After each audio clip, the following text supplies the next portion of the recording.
बड़ी खबर आपको बताएं, शहादत पर कांग्रेस का विवादित बयान आया है जिसे लेकर केपी मौर्य हमला साध रहे हैं। सैनिकों की शहादत पर सवाल खड़े किए गए हैं।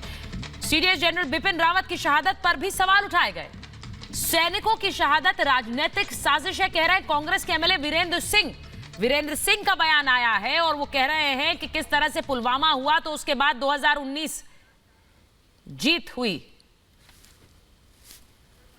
वीरेंद्र सिंह जी हमारे साथ फोन लाइन पर हैं। वीरेंद्र जी, आपको मेरी आवाज आ रही है?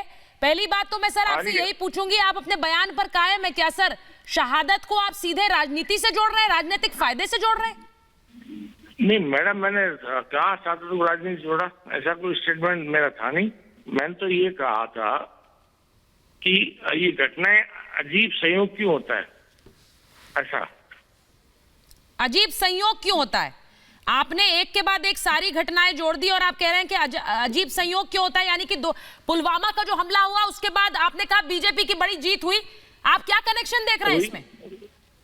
उसमें क्या बीजेपी जीत नहीं हुई क्या?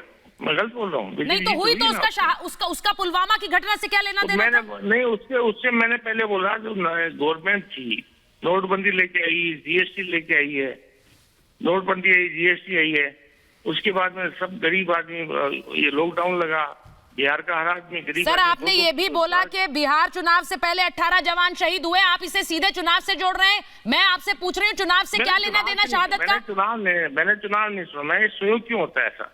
नहीं क्यों होता है, कैसा मतलब क्या है? मैं आपसे वही तो पूछ रही हूँ, आप इसे जोड़ के क्यों देख रहे हैं? सवाल ही क्यों आया आपके मन में? जोड़ के नहीं, मैंने जोड़ा नहीं, मैंने सहयोग पूछा। मैंने एक बार स्पीच में बोला, मैं उसकी धरती पे था जो शहीद हुआ था।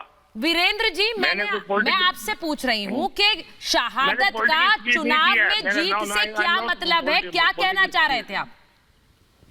मैं उस जवान की, उस जहां जिसकी शहादत हुई उसकी कर्म भूमि में था, वहां पे उसका अनावरण था मूर्ति का। तो मैंने ये एक बात बोली कि अजीब संयोग क्यों होते हैं। मतलब संयोग अजीब क्यों होता है, ये आपने सवाल पूछा, बिना सोचे समझे आपने सवाल पूछ दिया। मैंने ये सोचा और ये संयोग था, मैंने पूछ दिया। मैंने सवाल कहाँ किया? मैंने ये कहा कि अजीब संयोग क्यों आए। तो वही तो मैंने पूछा। आप मंच पर थे, नेता हैं, विधायक हैं, बिना सोचे समझे कोई भी बयान दे देंगे? मैंने किसी को मैंने टारगेट किया, किसी को बोला है कोई पार्टी विशेष का नाम? एक मिनट, मैं अपने दर्शकों को एक बार बता दूं, आपने क्या कहा? आपने कहा अजीब संयोग हुआ, पुलवामा में जो हमला हुआ, एक गाड़ी आती है, विस्फोट होता है, उसमें हमारे 44 फौजी भाई शहीद हो जाते हैं और केंद्र में भाजपा की सरकार बन जाती है। ये क्यों कहा आपने? वो राष्ट्रभक्ति थी। मैंने कहा राष्ट्रभक्ति थी, पैदा होती है राष्ट्रभक्ति, लोगों में पैदा होती है राष्ट्रभक्ति थी। मैंने ये आपका दूसरा वर्ड मेरा नहीं सुना आपने। मैं आपको सुनवा देती हूँ। आपको शायद, आपको खुद आपने क्या बोला मंच पर, आपको शायद समझ नहीं आया। जरा सुनिए, ये आप ही हैं या कोई और है? ये आप हैं, आपका बयान है, सुनिए जरा। बोलिए।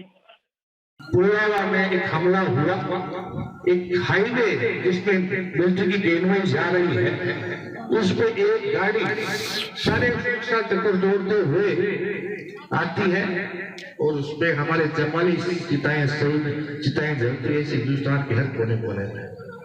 उसके बाद में नतीजा एक जिस सरकार के बारे में सोचा जा रहा था, लेकिन राष्ट्रभक्ति की जो भावना हमारे आम हिंदुस्तान के अंदर जगी और जो सरकार एकदम नगर में थी, वो एक बहुत बड़े प्रचंड बहुमत की दोबारा साथ वापस आई। बहुत सारे उदाहरण है। बिहार चुनाव में देख लो, बिहार रेजिमेंट के 18 शहीद हुए चुनाव से पहले, ना उन्हें गोली लगी। चाइना का फौजी है, शारीरिक रूप से गठन में छोटा होता है हिंदुस्तान के फौजी के मुकाबले, उन्होंने धक्का देंगे, नदी में गिरा देंगे और वो शहीद हो गए। अभी दीपक जी रावत का चुनाव आने वाले हैं उत्तराखंड और यूपी के।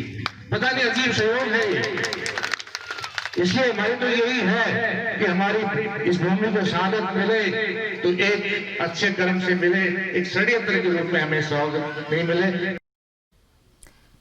वीरेंद्र जी, अपना बयान सुन लिया आपने?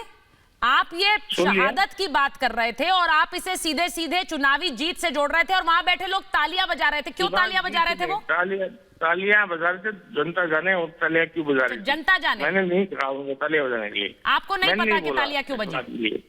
हाँ, तालियां मैंने बोला है क्या उनको? आप मंच से बोल रहे थे, तालियां बजी, आपको समझ भी नहीं आया? आप तो विधायक है सर, इतनी तो समझ होगी आपने। जाने उनका काम जाने, उनको अच्छा लगा बुरा लगा जो उनको लगा होगा। मैंने बोला है सहयोग, ऐसा सहयोग क्यों हुआ? मैंने ऐसे बोला है कि सहयोग क्यों हुआ। वीरेंद्र जी, आप शहादत को राजनीतिक फायदे से जोड़ रहे हैं और आप जो कहना चाह रहे हैं आप शायद अभी नहीं बोल पा रहे हैं, लेकिन पूरी जनता समझ रही है। नाम लिया नहीं, मैंने कौन सी पार्टी का नाम लिया? मैंने कोई पार्टी का नाम लिया? अरे सर, आपने अपनी पार्टी को तो रिप्रेजेंट कर दिया, आपने दिखा दिया आपकी पार्टी क्या सोचती है शहादत को लेकर। बहुत बहुत धन्यवाद सर आपका, बहुत बहुत धन्यवाद बात करने के लिए हमसे।